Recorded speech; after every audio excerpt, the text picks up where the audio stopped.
Hi, everybody, and welcome back to Don't Praise the Machine. This is the internet's #1 comedy podcast, giving you all the cutting-edge news about the ways that technology is changing culture and so much more. I'm one of your hosts. I go by the name Alexander Apricot Pepsi Holland. I'm sat in Berlin, Germany. With me today, as he is every single week, it's the #1 tenured professor of podcasts and sat down there in deep down, dirty Melbourne town, who's got a bit one called John Junior Boost Maloney. the Jolly Junior Boost, and we have to just jump straight in and do a quick update on the world of Raygun. The world has gone Raygun crazy. As we mentioned last week, Rachael, Raygun Gun, the Australian breakdancer who put in an unorthodox performance at the Paris Olympic Games. And my TikTok has just been full of Raygun videos. We did our own TikTok. When I say we did our own, it's just a clip from the podcast that you all enjoyed last week. We chucked that up on TikTok and we got quite a lot of traction. I think it's sitting around 60,000 views now. John, What? But that's the population of Ballarat. Wait a second, Alex. That can't be true. That's way too many. That's just too many people. just a subtle flex there. Yeah, just like, what? I mean, in order to get 60,000 people to view your video, you'd have to be very talented at what you do. What? I'm so good. Me so confused. Also, I'm sorry that I just did that off the cuff. I've looked it up. Ballarat has a population of 100,000, so we're not there yet. I'm sorry, everyone in Ballarat. What about if you put listener?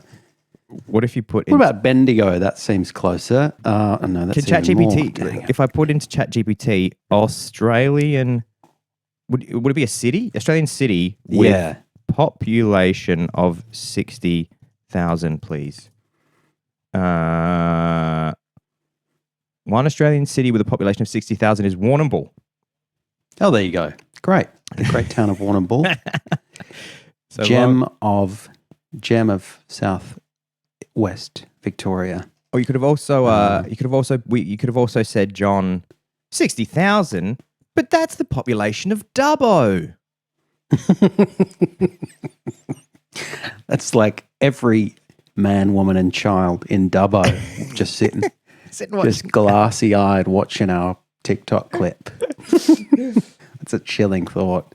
The Rachael Raygun, the thing I said last week was it's going to be interesting to see, post all of this attention, what has happened, in particular what she has done. And the latest I have seen, I haven't checked this morning, but the latest that I saw, John, and perhaps you saw the same thing, is that she gave one statement. She did a post on her Instagram video, on her own personal Instagram account, where she said, "Hi guys, Raygun here," which I thought was a little bit odd that she didn't say, "Hi guys, Rachael here." She went straight to she went, "Hi guys, Raygun here," and then she said, "Thank you everybody for the support, but also there's been a lot of hate." And that's been very difficult to deal with. And I'm going to take some time out with my b-boy husband, and we're just gonna Ronald Raygun. On Raygun, exactly. Yeah. We're gonna just do we're just gonna do flares and windmills around Europe for a few weeks until and then we're just gonna try and catch our breath, and then I'm gonna come back to Australia. Is that the latest you've seen, John? It is the latest I've seen, and I know, so a couple of interesting things have happened.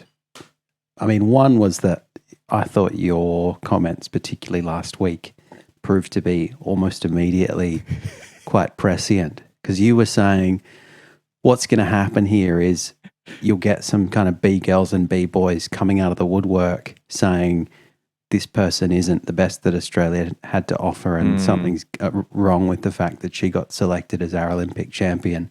Because we were saying, you know, it's not uncommon in Australia's biggest cities to see young people doing that kind of stuff, often just like busking or whatever. And maybe some of them will kind of step forward. And sure enough, that happened. There was a change.org petition that got a lot of signatures that was alleging it turned out falsely, I think, that Raygun's husband was one of the selectors that had led to her getting picked, and that she had basically set up her own governing body, and that there was a kind of inherent conflict of interest in her being therefore put forward by this governing body as the best breakdancer. But I think that was basically false, and the AOC, the Australian Olympic Committee, I think, said, no, we wouldn't have allowed that to happen. That would have been just like a straightforward conflict of interest, and we've got policies in place that prevent, as you'd expect, someone's husband from just giving them a Guernsey to go to the Olympics. But a more nuanced kind of version of that also emerged, where people were saying, like, there was kind of two competing narratives. One was, has she deliberately done some kind of meta performance where, given her objections to the sportification of breaking that we talked about last week. In her academic paper, that's right. Yeah. She's maybe put in a more of a kind of experimental or artistic performance, knowing that it wouldn't satisfy the judges, and then she's going to use that to demonstrate that, you know, the sort of sports competitive side of breaking doesn't represent what it actually is. And people were, like, quite high up people in Australian politics were accusing her of doing this and saying, you know, the kids are, like, at home disappointed that they didn't get to go and do breaking at the Olympics, and instead this kind of, you know, self-indulgent academic has done that for research purposes, which, again, I don't know that there's any real basis to that. But then the other narrative was that she had kind of gone through this selection process that was maybe a bit, whilst it wasn't as biased as that change.org petition would have you believe, that it was a bit problematic in that, you know, like it was like a fairly rushed process, and people who got to go to this Oceania competition where she got picked, which she won, and I think that was the kind of springboard for her getting nominated for the Olympics. Other people, they didn't have passports, they didn't know about it, they didn't have the funds to get there, whatever. So it was like, yeah, this isn't a kind of, and obviously there's a lot of like marginalized or just kind of like not particularly well off young people who are into the sport, and so they sort of said we didn't get enough kind of support to be in the running. So it's opened up all kinds of fascinating discussion, as well as this kind of navel gazing that everyone's doing, because they're like, another thing you said, which is like, if she comes out and says, I'm just devastated with the criticism, then people are going to be like, oh, whoops, we didn't mean to be mean. And and that's kind of what's happening at the moment, I think, is people are going like, oh, I thought she was quite brave. I mean, I guess it'll all come out in the wash, but it did seem like she has come out in that Instagram video and said, I did my best. So she has come straight out and said, yeah, look, if you're making fun of me because you're saying I tried my best and I failed, you're right. That is, I was absolute. I trained a lot. I practiced. And that, rather than saying like, because she could have tried to protect her ego a bit more by saying something like, I did something creative, I did something different. But she's like, no. I did really think this is really good. And now I'm... worked very hard. I worked very hard. And now I'm... And rather than, as you said last week, rather than the kind of Tommy Wiseau, The Room style, that was just meant to be a bit of fun, you know, like, well, it wasn't though, was it? She's kind of gone, yeah, no, it wasn't. And I'm pretty upset that you all seem to hate me. And everyone's like, oh, shit. So, the thing that I'm just thinking about the most, because I think I'm in this world now, the kind of attention economy and how you can monetize attention. You know, we talk a lot more privately, but we should do a whole episode on her about Hayley Hock-Tour girl.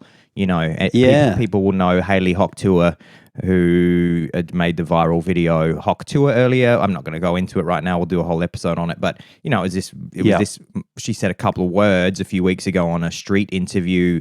It blew up, and now she has management. Now she's getting interviewed by Bill Maher, and she was asked on an interview recently if she could buy a house, I think by Whitney Cummings on that interview. And she said, yeah, I'm like close to buying a house from like all the money that I'm making from what we're doing and from what me and my team are doing. So it's just incredible that you can, the ability to monetize virtually any attention these days. So it will be very interesting to see how can somebody who has embarrassed themselves essentially, or the world thinks that they've done something embarrassing, will she, and also from a, like who can benefit from her, from her recent exposure? Like, can she do a canned fruit commercial in Australia and that boosts the sales of the canned fruit, or does it become a Bud Light situation with Dylan Mulvaney, where suddenly you've got some of Australia's most beloved like country music stars like Lee Kernaghan shooting cans of Golden Valley Gold with a shotgun because he's so enraged that Raygun has partnered with an Australian canned fruit icon. Like, does she have a damaging profile, or is it the kind of thing that can really shift? Can it improve sales of your product if you put a Raygun next to your product or service?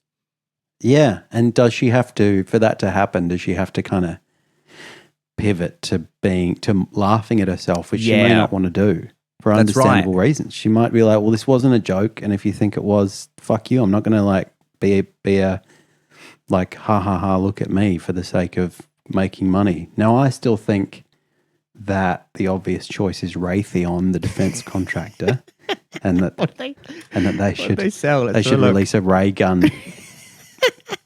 Should release an actual ray gun. What does how do you spell it, John? Raytheon.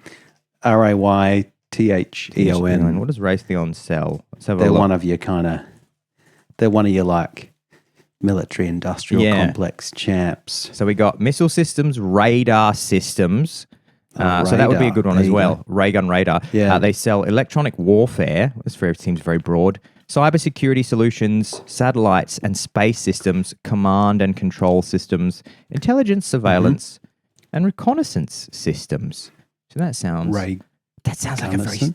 Imagine how secret you'd have to be if you worked at Raytheon. Everything there seems like you'd have to be going all the time. You couldn't just go home. You just couldn't go to a barbecue on the weekend and tell everybody what you've been up to at work. You'd have to go the whole time.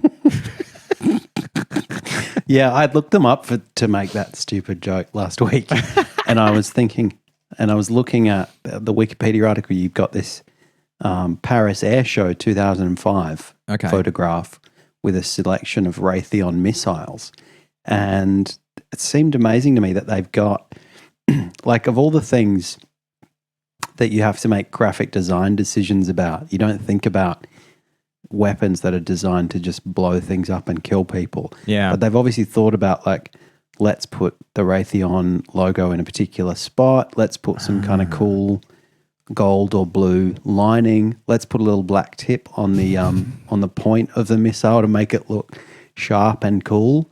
Like, who's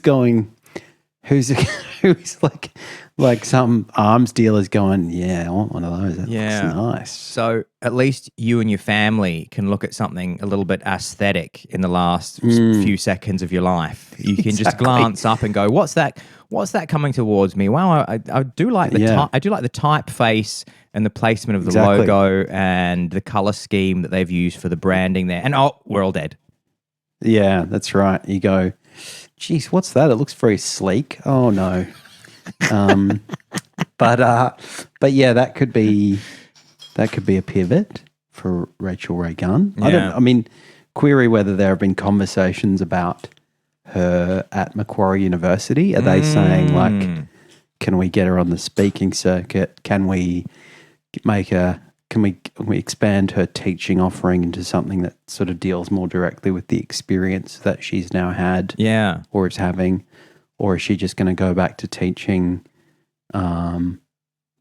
the sort of Breaking 101 undergrad elective? Well, the thing is, perhaps you can explain as well a little bit to people outside of Australia, John. I believe that education is this was a few years ago, but I believe that education from international students, or maybe just education generally in Australia, was the third biggest industry in the entire country. So it goes like mining, something else, and then education, and that's, I think, in large part because of the amount of international students that come into Australia to study at Australian universities. And so that's right. And they're also the ones that pay full fees up front, whereas Australians have the option, which everybody takes, to take on a massive amount of student debt, and then it's deferred, paid off very gradually. But international students have to pay the full fees up front, and that's very important to the budgets of these universities. So Raygun could... And it goes... go on. It goes iron ore, I think then that's cork hats, and then then education. Souvenir kangaroo testicle wallets, and then and education. Yeah, but so potentially Macquarie could just make bank because they could say, hey everyone out there in China, you're really going to want to take a class from China. Do you remember how funny it was when Raygun didn't dance very well? Well, you can take her class, and it's only however many thousands of Australian dollars. 50 grand. Yeah. 50 grand a person to have a selfie. You can get your essays marked personally by Raygun. Yeah. Breaking classes. She can teach. She can teach you the kangaroo. She can teach you the sprinkler. But yeah, I mean, there's also that kind of, I mean, is she going to, well... Yeah, I mean, I was thinking in terms of like, where does she take it as a researcher? I mean, one of the things that was interesting was when we put that reel up, and it elicited, as I alluded to in my newsletter this week, these kind of completely diametrically opposed reactions, and I thought both of the kind of extremes of the reactions were missing the point that we were, or I don't know, we're kind of exploiting our point to serve their own purposes. So one side, people were saying like, this is just taking a dig at public education. Yeah. Because for those who haven't seen it, we were sort of making light of some of the kind of word salad in the abstracts of Raygun's research articles, and then some people were saying, these are just right-wing talking points, and why do you hate universities? And some people were saying, I hate universities, academics are dickheads. And I was like, I don't agree with either of those views. And I feel like I've just been appropriated by, and it's like, wow, in an age where you kind of think what can't be drawn into the culture wars, this kind of breakdancing academic has become the latest battleground. And she basically symbolizes, depending on what your preconceived perceptions are, she might symbolize a woke academic who's talking shit and taking up space from people who could actually do a better job of winning the breakdancing medals, or she might be symbolizing, as some people have suggested, a kind of colonizing white person who is kind of horning in on a traditionally African American sport and basically taking up space. So it was funny to kind of see that Rorschach test that she's become for various different ideologies and punchlines and all sorts of stuff. But we should get her on. But we have to get her on the show, and obviously we're going to wait. She's asked for a bit of time to chill out in Paris. That's fine. I mean, Rachael, come here. It's come to Berlin, come to Tempelhof. I'm just a stone's throw away from gay old Paris. We'll pay for your flight. Yeah. Ryanair. We'll get you a little Ryanair flight. Come over to my apartment in Berlin and we'll have a chat. You've got to admit, Rachael Raygun, this has been the most nuanced discussion about what's happened to you that you're going to find anywhere on the internet or on TV today. We're coming at you with every angle, compassion, analysis. What is it? We're bringing philosophical takes. We're bringing jokes. We just, I think it's like when Lance Armstrong sat down with Oprah, because he was like, okay, I'm going to tell everyone that I'm a cheating prick. I think she's going to be able to handle that with due nuance and care. We're the Raygun equivalent. Yeah. So there's a seat. I can shift over Raygun, and you can sit there. There you go. We can do a little break. I'll put the camera. Take me out breaking. We'll go breaking together on Tempelhofer Feld. That'll be great.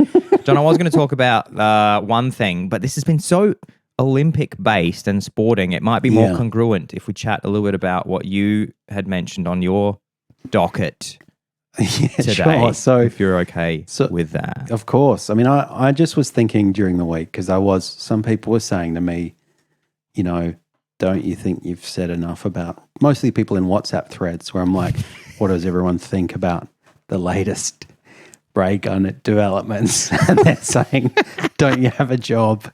And, don't you think you've talked enough about Raygun? And I thought, well, you might have a point. Like, we can't go on forever.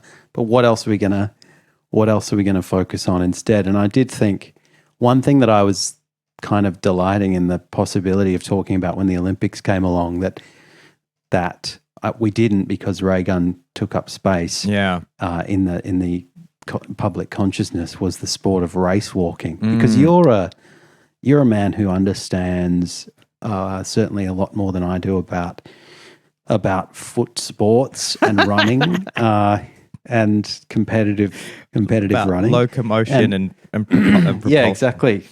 The sportification of bipedal locomotion, if I can put it that way. And I'm always interested in the kind of dialogue that takes place around race walking whenever it gets kind of thrust into the public's eye, because as somebody said to me today, it does look like people who are kind of are doing this sort of deranged duck walk. Yeah. And it's sort of there's something about it that is, because for anyone who doesn't know, the idea is that you have to there are two rules apparently that lead to that style. Yeah. That kind of wibbly, swiveling style. It's so wiggly, isn't it? Yeah. It's a very, Olympic race walking is a very wiggly sport. It's a wiggly sport. And there's two rules. One is you've got to keep one foot on the ground at all times, as opposed to running where there might be an instant where you've got both feet off the ground. And secondly, more confusingly, the front leg must not bend until it's under the body. So it has to you have to sort of keep it relatively straight. That's what gives it that bizarre look. Exactly. So you look like, because it looks like people, maybe they've got their ankles tied together and they're trying to run or something. That's the kind of look that it gives you. And and apparently it's got some history as a sport. And I was always wondering, like, how did it, and I still haven't really gotten to the bottom of this. I don't know if you've heard from the racing community anything about it or know anyone who does it, but it's a bit like, one of the sports commentators famously compared it to like who can whisper the loudest, because it's like you don't want to go your fastest, but you kind of want to go your slowest as fast as you can. And that's the kind of, it's like the kind of perfection of mediocrity. Like who can run not very fast, very fast. And I thought, is this because these people are like, I'm never going to be able to medal in running, but I tell you what I can do is go reasonably quickly, very well. And I think I can probably go reasonably quickly better than anyone else trying to go reasonably quickly. And so they do that. They pivot to race walking. I mean, it just doesn't strike me as something that, like, if you're a 10-year-old child who's like starting to get into sports, you see that and you go, that's really inspiring, in the same way that you might see somebody throw a javelin really far or play an excellent game of volleyball or something. And so I wondered about that. And I did see a few articles in amongst all of the Raygun-based content where people talked about that. There was this guy, Britt Wilkinson, who said that it was kind of lamenting the lack of respect. He said it's hugely under-respected. There are negative comments about it. I know for a fact that an athlete from the Great British team at the European indoors liked to comment saying, what a stupid event. And he said, he said, like, it's, and, then there's another guy, Evan Dunphy, who's a Canadian race walker who wrote a long article in the Canadian press kind of defending it. and saying, I think a little bit grandiosely, saying, he said this, I think my sport manifests its greatness, its greatest value directly in the community. I train for several hours a day on the streets, doing a movement that makes me uniquely visible. I see hundreds, if not... Me too. I train for an hour on the streets of that as well, just going to the supermarket. Exactly. He said, I see hundreds, if not thousands of people every day, many of whom know my name, know my story and cheer for me. I believe that when people get to see others striving for excellence in anything, it inspires them to do the same. There are not many other sports in which the athletes are so visible on a daily basis in the wider community. Now, I think what that leaves out is that people notice it because it's a very unnatural and undignified way of moving. And so maybe like if you also got extremely drunk and sort of stumbled home, you would have the same effect. You'd walk past hundreds of people who would notice you. But I don't know that that's a great thing in itself. It does look a lot like people you busting for the toilet and you're trying to get there real quick. Exactly. That's what it has to look exactly. Yeah, it does. It's got a bit of a turtle head look to it. And so I don't know. Because you can't run. You can't run when you're busting for the toilet because that's going to loosen everything up. You got to keep everything taut. You got to keep everything taut, but at speed. Exactly. I think that's quite a good analogy. That must be how it started. That's probably what the coaches say. Just imagine that you're like, if you just let yourself run naturally, then it's game over. Imagine that you have very, very liquid diarrhea in your gutty works and it's real, you can real feel the pressure. And so you have to get to a toilet quickly, but you also have to maintain incredible control downstairs. so you've got to find that balance. Yeah. And I do think it's turned very Roy and HG, this show. Totally. Yeah. I mean, I do think, if I saw somebody running like that and it wasn't a sport, I'd think that person's not well, perhaps mentally. So I do think, have we sportified a very specific and unfortunate condition that makes people want to move like that until they're exhausted? It's great. I love that you've adopted the term sportify and sportification since last week. Throwing that everywhere. Yeah, I've ray-gunned my vocabulary. I love you just picturing you at dinner parties going, is it right to have sportified that, guys? Because that was an integral part of the culture of this community. And now it appears that it's been sportified and has entered hegemonic, patriotic structures. Patriarchal structures. Have we really allowed that to be co-opted by neoliberal hierarchies? And everyone goes, what, cricket? Don't think so. I wonder also, I'm just looking it up now, is the reason race walking is a thing is because it's like the only bipedal foot race that white people can compete at? Because I'm just picturing in my own... That's what I said to my friend today. Is this just when they desegregated it, all the white people went, oh, we're going to need some variant of this that we can still meddle in. And we have to make it very uncool so that not really anybody really wants to do it very much. We can't make it too attractive to cool people, or else like it just can get slammed. We'll just end up losing that as well. Who won? Because I'm just having a look here. Racewalking Olympics 2024 results. Let's see if the podium looks the same as all the other. It also looks painful to me. Like it. Yeah. It looks like your hip joints are about to fall out of their sockets. It was won by. It looks like. Wow, this is interesting. So, an Australian came third. I know that we went to school with a guy who was a golden hope for race walking. Do you remember this? Oh, really? Yeah, I forget his surname. It was Vince someone. Oh, yeah. He was a race walker. So it was one.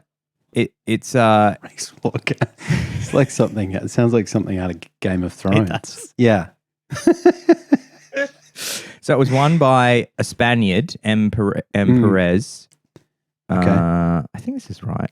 I think it was won by. Or was it? No, that was Brian mixed. Sorry, Pintado? that was mixed marathon walk relay. What the fuck is that? Was that a real event? Mixed marathon walk relay. That sounds dreadful. We came third in that. Was that in the Olympics? I'm kind of confused. So Maybe that was a marathon length walk. Was that in the? I Olympics? did see one. There was one where they did the classic. The person who was going to win, Yeah. who was, let me just see. It's not going to show up. Was did the classic thing where she sort of relaxed into the fact that she was winning. Yeah. And started sort of doing a victory style, draping the flag over This was her in Paris? shoulders. I think it was. Hang on, I'm just going to see. Ukraine walking winner upset. See if that brings it up. Yeah, so it was a competition for a bronze medal, and they'd been racing for close to 90 minutes around. Oh no, sorry, this must have been the qualifiers because it was back in Rome apparently, and it must have been for the well, I don't know, one of the things leading up to it. But it was this footage that I saw the other day in the context of researching a bit about race walking. And so it was a Spanish race walker. They must be good at it, Spaniards. Laura Garcia Caro. And she was like, oh, yeah, I've got this. And was kind of, cheering, like, blowing kisses to the crowd and whatever. And then this Ukrainian runner came up alongside her, whose name was Ludmila Olyanskova, and she passed her. And of course, because it's race walking, you can't just go like and break into a run because you'll just be disqualified. So you've got to like try and walk as quickly as you can. And she didn't have enough juice to catch up at that stage. She was celebrating before the end, and then she got overtaken. Yeah. Like, oh, yeah, it's awful, so awful when you see that. Like, it's one of those things that I remember seeing footage of years ago, and it's just awful because as the audience member too, you're like, you can see what's going to happen, and the person who's like very tired and kind of in their own world is like, yeah, and then they see this person over their shoulder and they're like, fuck.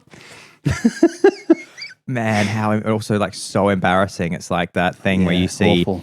It's like when you see a boxer showboating in the ring and then they just get knocked the fuck out. And there is this there is this thing about like, you've had your total lack of this is why you have discipline in these kinds of sports, is because this is exactly what happens. You count your chickens before they hatch. And then exactly. One of the many life lessons that sport teaches us. That race walking teaches. Don't start gloating because life will kick you. But yeah, look, I'm not sure what the future of race walking is. I think that maybe one way to keep breaking and race walking alive would be to combine them, obviously, into the ultimate exhibition sport. Break walking. Maybe the reason the Spaniards are so good at it is because they have that famous walking track, the Camino Trail. And so they're just Caminoing all day, and then they take that over to the walking track. I also remember famously in Sydney, there was an Australian race walker, a woman who was streaming towards Stadium Australia, which was the Olympic stadium for the Sydney Games, because the walking those events always finish in the stadium. You run into the stadium for the cheering crowd, and there was an Australian woman who was coming first in the race walking in 2000. I think I got this right.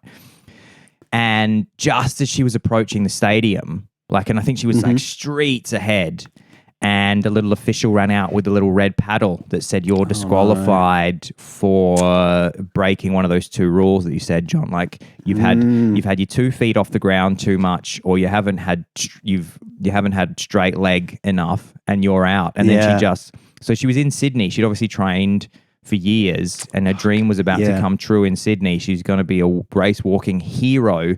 And then the paddle came out, and the commentators went, no. And then she just like broke down in tears. Do you not remember this? We should. I do now. You mentioned it.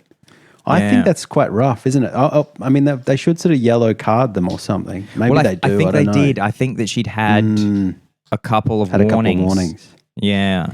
Maybe what they should do is say, okay, you've done this too many times. Now you've got to finish the race with both feet on the ground at the same time. So she's got to do like a double leg hop and try and win that way. Jane Saville, or Seville was her name. Jane Saville's Sydney 2000 Olympic Games campaign was one of the most heartbreaking stories of the Games. This is from Google. It's from the Australian, from Olympics.com.au. Leading the field in the 20-kilometre road walk, Seville had less than 300 metres remaining to the finish line. With the capacity stadium roaring, Saville was tragically disqualified. Gosh.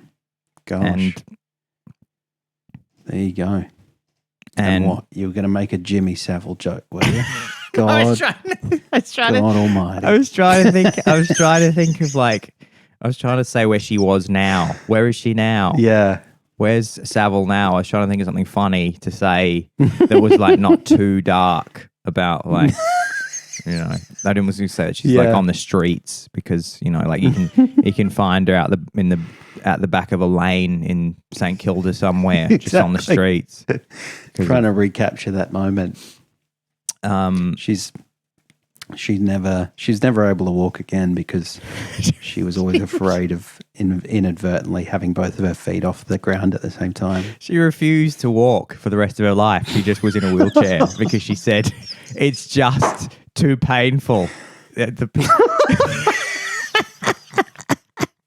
I'm retiring from walking both competitively and in my personal life. So she just got about in an electric wheelchair for the rest of her life. She's fully capable of walking. Because anytime anybody said to her, they said, "Could you please? We know you still work. We know you can walk." And she just goes, "It's not who I am anymore." I can't. We'll get Jane on. We'll get Jane Saville on as well. Jane, I'm sure we're the first. Or maybe she got a mention in. I mean, I get all these people must get a couple of phone calls every Olympics. We mentioned Nikki Webster a couple of episodes ago. We've done 3 Olympics episodes in a row, which I didn't expect. Neither of us are particularly sporty. No. But you know what's interesting? Cultural studies. I was just talking generally about the Olympics with a bunch of friends over the last few weeks, and again, we mentioned on one of the episodes recently how I watched none of Rio. I watched none of Tokyo. Yeah. I actually only saw highlights of Paris because I was traveling in Albania the whole time it was on. I did manage to catch the 100 meters while I was having dinner one night, which was really cool in the town of Shkodër, which was great. But I was just talking generally about the Olympics with friends of mine, and several of them said to me, "How the fuck do you know so much about the Olympics?" And I was like, "I don't. It's just general information." They're like, "No, you've got all this really weird, nuanced information about how it works, how the bids are won, how all the events. Why is that?" And I said, "Well, it must be because of Australia's obsession with sport, and in particular with sports that are in the Olympics." And then I said to everybody, just to give you a sense of how obsessed Australia is with Olympic sports, we came 4th in the Olympics, which is in Paris in terms of medal tally. We're a country of 22 million people, and we came 4th to China, the United States, and I think France, who hosted it, and then us. Yeah. Wow. That's crazy, isn't it? That's per capita, that's got to be off the charts. Because it would be it's like China's, 200th biggest city, just kind of romping at home. Yeah, at exactly. Or something. Oh, so it was Japan. It went United States, China, Japan. What's Japan's population? 125 million. It's okay. So it's... Yeah, go on. So... And then 100. Now, I think I did this earlier in the Olympics. Sorry, everyone. We'll get off the Olympics soon. You're just like losing. Like all our Patreon money's just gonna. We'll have a third of our Patreon money left after this. Exactly.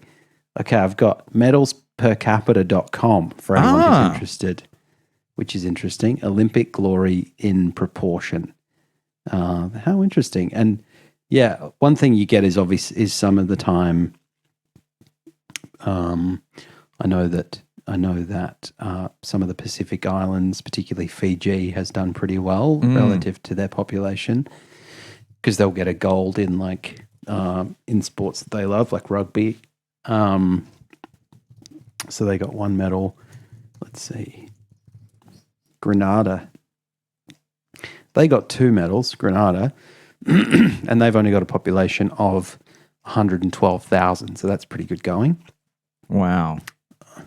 And Australia's not 9th in terms of medals per capita.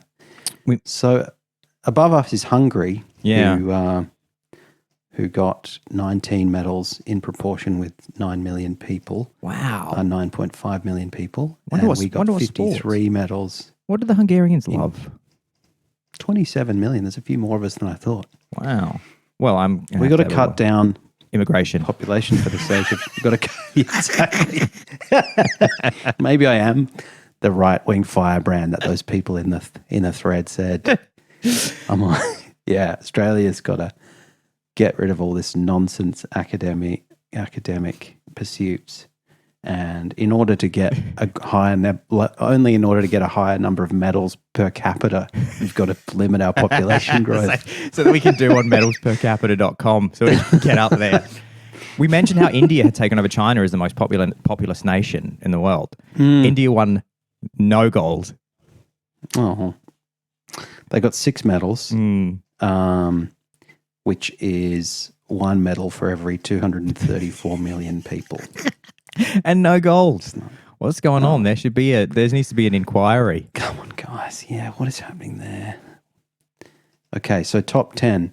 Grenada, Dominica, San Lucia, New Zealand. Well, they did very well. They got 20 medals and they've only got 5 million people. Fuck.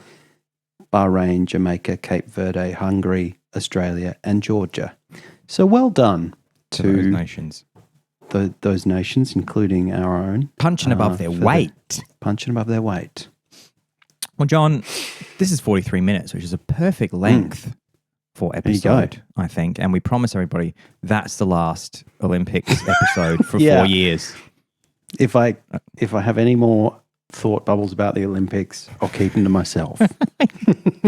But we will keep an eye on Raygun because she has escaped the Olympics and she's now a cultural icon. Totally. And me and John are keeping a close eye on her Instagram where she does her personal statements. Yeah. And that has been Alexander's and John's 3-part Olympics bet. The bronze, silver and gold episodes. Perhaps the deepest dive we've ever done. The bronze, silver and gold. Exactly. Why don't you write in and tell us which of those you'd put in a particular order? Which of the 3 Olympic space steps is a gold? Which is the silver? Which is bronze? Yeah, let us know at DPTM. Hello at dptm.org. And don't forget, guys, we now have a Patreon, patreon.com/DPTM, or you can just jump into Google or your favorite internet search engine and put in Patreon. Don't praise the machine. We have 3 levels. If you want to support the podcast, we have a few very special bonuses in each tier. So if you're enjoying the podcast and you want to help support the great work we had to get our researcher Colin. My God, the amount we've had to pay him per hour for those Olympic tidbits this week. It's coming straight out of Patreon. And patreon.com/DPTM. Some real sexy bonuses in there. I'm talking about early episodes. We have to record this episode. Me and John have had to have a little discussion where the episodes now need to be recorded and popped into the YouTube and Patreon hopper a little bit earlier because you can get the episodes on Mondays now if you're at any tier of the Patreon. And we will do also, we're doing one bonus episode for Patreon members per month, which we're looking forward to because it can be quite it can be quite esoteric because obviously people that pay for the for a little Patreon subscription are going to be familiar with the lore of the cast. It'd just be all in jokes. That's right. And also in jokes, DPTM in jokes, splogs, and jokes about Will Smith. It's going to be all jokes about Will Smith. It's blue. We call it, I think we should call it this. We should call it DPTM After Dark. DPTM After Dark. That's great. Yeah. Behind the splogs. Behind the splogs. You actually, I needed to ask you, John. Maybe our listeners can give us some suggestions. I think we have quite good names for the middle and the goal and the top tier of Patreon, which is the mid tier is called That's So Mid tier, which I think is great. I like that one. And then the top tier is Champagne Comedy, which is very much a homage to the Late Show. And I think they call themselves Working Dog Productions now. Rob Sitch and Santos Chalauro and Jane and the crew.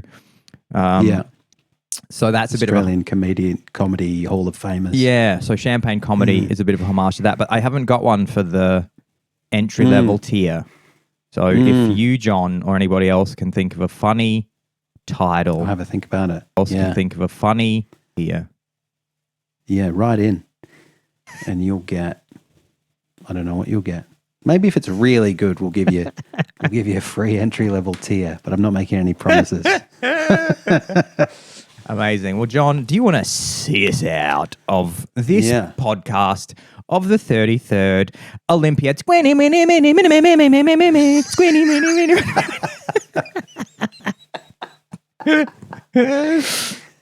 Thank you so much, everybody, for joining us on that. Perhaps our deepest of ever deep dives. We dove right down into the Olympics like Tom Cruise with suspended cables harnessing him as he flew into the Olympic Stadium to close out perhaps the best Olympics ever, except for Sydney.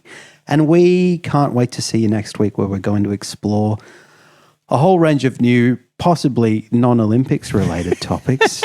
We might get back to some of the bread and butter of the show. There's been a lot going on in the world of tech, pop culture, and just a lot of strange events. Here we are in the halfway through the third decade of the 21st century, and there's plenty to talk about, so we can't wait for you to join us next week at the podcast.